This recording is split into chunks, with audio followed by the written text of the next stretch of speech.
Joint council Palakkad civil സ്റ്റേഷനിൽ വനിതാ ദിനം ആചരിച്ചു. ജോയിന്റ് കൗൺസിൽ പാലക്കാട് സിവിൽ സ്റ്റേഷനിൽ സംഘടിപ്പിച്ച വനിതാ ദിനാഘോഷം മലമ്പുഴ പഞ്ചായത്ത് വൈസ് പ്രസിഡന്റും CPI പാലക്കാട് ജില്ലാ അസിസ്റ്റന്റ് സെക്രട്ടറിയുമായ സുമലത മോഹൻദാസ് ഉദ്ഘാടനം ചെയ്തു. ഭരണഘടന ഉറപ്പു നൽകുന്ന സമത്വമെന്ന ആശയം പൂർണ്ണ അർത്ഥത്തിൽ പ്രാവർത്തികമാകണമെങ്കിൽ പൊതുസമൂഹത്തിന്റെ സാമൂഹിക ബോധസങ്കല്പം വലിയ രീതിയിൽ മാറേണ്ടതുണ്ടെന്നും ജോയിന്റ് കൗൺസിൽ തുടർന്നു വരുന്ന പ്രവർത്തനങ്ങൾ അഭിനന്ദനീയമാണെന്നും സുമലത മോഹൻദാസ് അഭിപ്രായപ്പെട്ടു. അന്താരാഷ്ട്ര വനിതാ ദിനം മാർച്ച് 8 ആ ഒരു ദിവസം നമ്മുടെ ദിവസമാണ്, എൻ്റെ ദിവസമാണ്. ഈ ദിവസം ഈ രാത്രി മുഴുവനും 24 മണിക്കൂറും, പകൽ മാത്രമല്ല രാത്രിയും ഞങ്ങളുടെ ഒരു ദിവസമാണ് എന്നുള്ള വലിയ പ്രഖ്യാപനത്തിലേക്ക് നാം വരണം. നമ്മളെ സംബന്ധിച്ച്, സ്ത്രീകളെ സംബന്ധിച്ച് എപ്പോഴും മറ്റുള്ളവർക്ക് വേണ്ടി ചിന്തിക്കുന്ന ആളുകളാണ്. ആദ്യം ചിന്തിക്കും അയ്യോ എൻ്റെ ഭർത്താവ്, അതിനുശേഷം ചിന്തിക്കും നമ്മുടെ മക്കൾ, അതിനുശേഷം നമ്മുടെ പ്രതിസന്ധികൾ.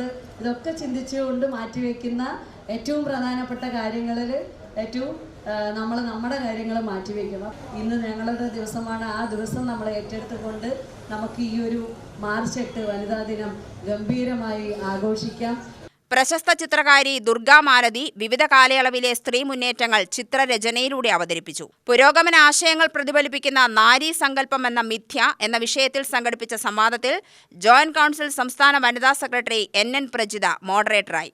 വനിതാ കമ്മിറ്റി പ്രസിഡന്റ് BR രജനി അധ്യക്ഷത വഹിച്ച യോഗത്തിൽ K Mukundan, MC Gangadharan, PD Anilkumar, A Amjad Khan, PK Santhosh, MS Anilkumar, R Manoj Kumar, B Pramitha, S സ്വപ്ന എന്നിവർ സംസാരിച്ചു. S സുബിൻസി സ്വാഗതവും S സഹീദ നന്ദിയും അറിയിച്ചു.